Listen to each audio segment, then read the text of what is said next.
في صغري علمني أبي أن أكتب كوابيسي على ورقة حتى لا تعود مجددا، وها أنا الآن أكتب أطول كابوس عشته على الإطلاق.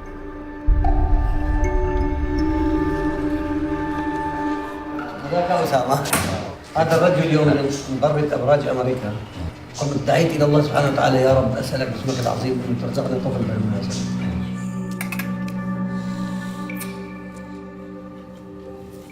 تحب أبوك؟ تحب البابو؟ إيش قد؟ لا أرجو. أبوك كثير. حطينا نراكو السيارة مثل أبويا ما ذبح حدا.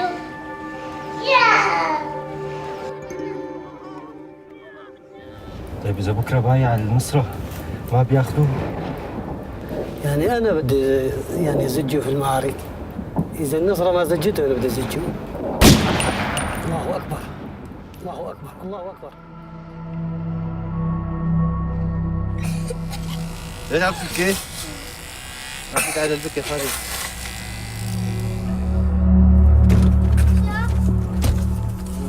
أشياء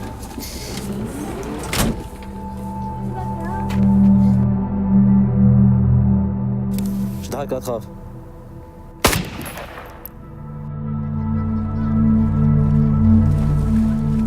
أي متى بدك تروح المعهد الشرعي؟